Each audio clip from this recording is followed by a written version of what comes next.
ஒருவேளை வேற ஆளுங்களை அனுப்பி அவன் இதை செய்ய சொல்லிருப்பான்னு விசாரிச்சு பார்த்தா அந்த மருதுவோட ஸ்டேட்மெண்ட் எல்லாமே ரொம்ப கிளியரா இருக்கு. சோ அவன் மேல எந்த சந்தேகமும் இல்ல. இப்படி எந்த ஆங்கிள் இந்த கேஸ் எடுத்துக்கிட்டு போனாலும் அது நமக்கு டிராபேக்கா தான் முடியுது.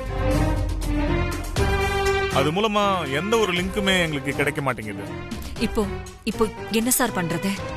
ரீசெண்டா ஆள் கடத்தல் கேஸ்ல அரெஸ்ட் ஆன எல்லா அக்யூஸ்டையும் நாங்க ஸ்டேஷனுக்கு கூப்பிட்டு விசாரிச்சு பார்த்தாச்சு. எங்க கிரைம் லிஸ்ட்ல இருக்கிற யாருமே இதுல சம்பந்தப்பட்ட மாதிரி எங்களுக்கு தெரியலங்க மேடம். கண்டிப்பா ஏதோ ஒரு புது டீம் தான் வானதியை கடத்திருக்காங்கன்னு எனக்கு தோணுது. இப்ப வரைக்கும் வானதி அவங்க எங்க கடத்தி வச்சிருக்காங்கன்னு எக்ஸாக்டா நமக்கு தெரியலனா கூட ஏதோ ஒரு வழியில நாம அவங்கள நெருங்கிக்கிட்டு தான் இருக்கோம்னு எனக்கு தோணுது. மேடம், எங்களுக்கு இன்னும் ஒரு 2 days டைம் கொடுங்க. அதுக்குள்ள நாங்க கண்டிப்பா வானதியை உங்க கிட்ட கொண்டு வந்து நாங்க ஒப்படைச்சிடறோம். Okay sir.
கொஞ்ச நேரம் சும்மா இருக்க முடியாது உன்னால.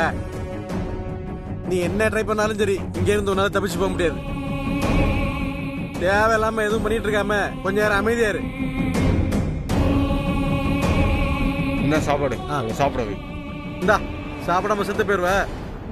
இந்தா இத சாப்பிடு.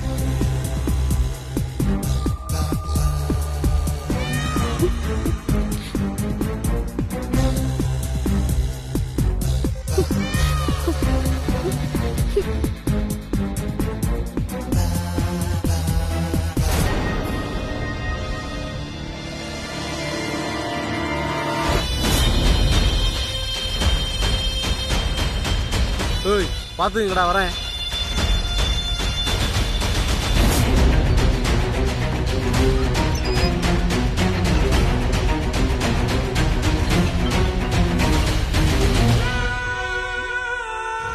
அம்மா எங்க இருக்கீங்கம்மா? நான் இங்கதான் இருக்கேன். சரிங்கம்மா, நான் வந்துடுறேம்மா.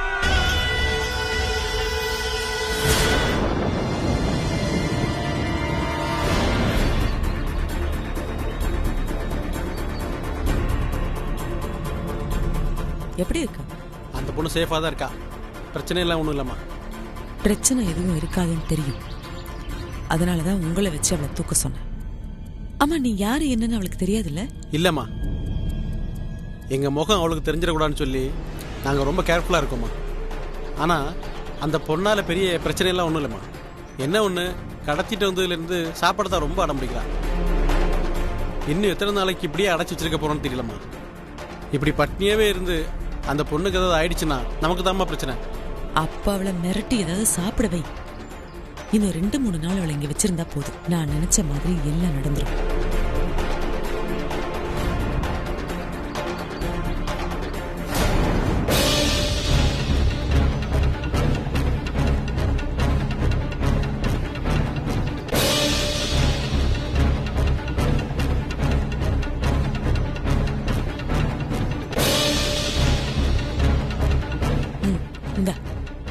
அது வரைக்கும் இது செலவுக்கு வச்சுக்க.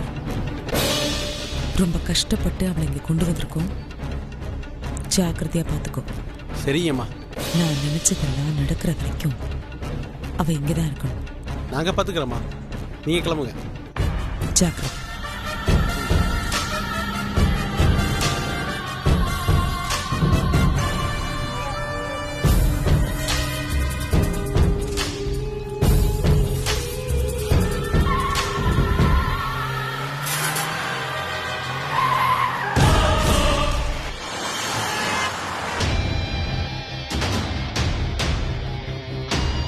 சார், நான் இப்போ கொஞ்சம் வேலையா இருக்கேன் பிரவீன். ஃபைல்லாம் பார்க்க முடியாது, அப்புறமா வாங்க. இல்ல சார், உங்களை பார்க்கறதுக்கு குமரேசன் ஒருத்தர் வந்திருக்காரு. அதை சொல்லிட்டு போலான்னு தான் சார் வந்தேன்.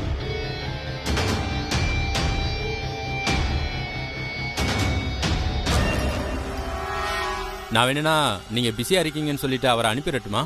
நோ, அவரை உள்ள வர சொல்லுங்க. Okay sir.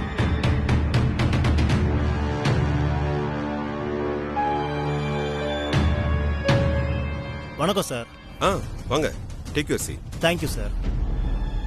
என்ன சார் திடீர்னு வந்துட்டீங்க? ஒரு ஃபோன் பண்ணிட்டு வந்திருக்கலாமே. அதுதான் சார் பிரச்சனையே. உங்க ஃபோன் கால்ஸ் டிபார்ட்மெண்ட்ல ட்ராக் பண்ணிக்கிட்டு இருக்காங்க. அதான் போலீஸ்ல இன்வெஸ்டிகேஷன் நடக்குது இல்ல? எப்படியும் அதுல நீ மாட்டிக்கதா போற ஜேகே. ஏன் ஃபோன் கால் எதுக்கு சார் ட்ராக் பண்ணணும்? அந்த பொண்ணை கடத்தின கேஸ்ல எங்க டிபார்ட்மெண்ட்ல சந்தேகப்படுற முதல் ஆளுங்க லிஸ்ட்ல உங்க பேர் தான் சார். எனக்கு தெரிஞ்சு எப்ப வேணும்னாலும் உங்களை இன்வெஸ்டிகேஷன் பண்றதுக்கு அவங்க கூப்பிடலாம். எந்த தப்பும் செய்யாம நான் ஏன் சார் இன்வெஸ்டிகேஷன் வரணும்? சார், நீங்க எந்த தப்பும் செய்யல தான். ஆனா இப்ப இருக்கிற சூழ்நிலை உங்களுக்கு சாதகமா இல்லங்கிறது தான் பிரச்சனையே.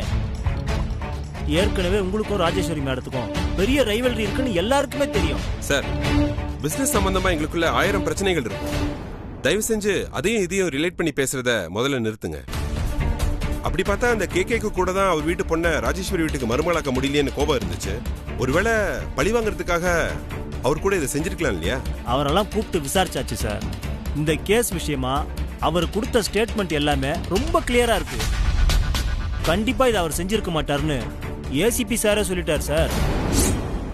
இப்ப டிபார்ட்மெண்டோட மொத்த கண்ணும் உங்க மேலதான் சார் இருக்கு. நீங்க ராஜேஸ்வரியோட சம்பந்தியை தூண்டி விட்டு அவங்களுக்கு எதிராக கேஸ் போட வச்சதெல்லாம் அதிகாரப்பூர்வமா டிபார்ட்மெண்ட்டுக்கு தெரிஞ்சிடுச்சு. இந்த கேஸை எந்த ஒரு ரூட்ல இன்வெஸ்டிகேஷன் பண்ணாலும் எல்லாருடைய கவனமும் உங்க மேலதான் நிக்குது.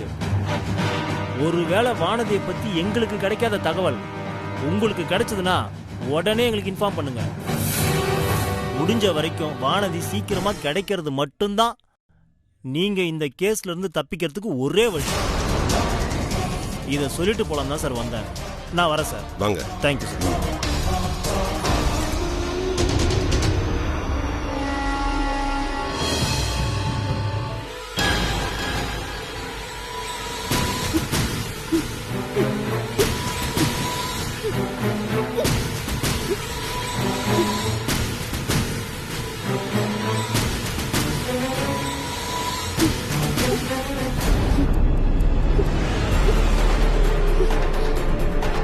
டேய் புறா, இந்த 2000 நோட்டில் ஒரு 10 நோட் எடுத்துக்கோ. என்ஜாய் பண்ணோடா. ஏய், உனக்கான ஷேர் இருந்தாடா.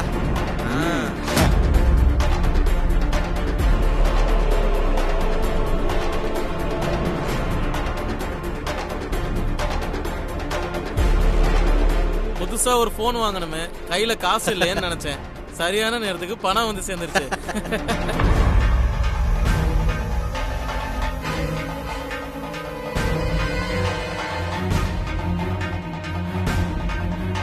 ஏய், இது வெறும் அட்வான்ஸ் தான்டா.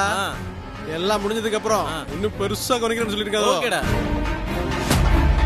இந்த மாதிரி மாசத்துக்கு ஒரு பொண்ணை கிட்னாப் பண்ணா கூட லைஃப்ல பெரிய ஆளா செட்டில் ஆயிடலாம்டா.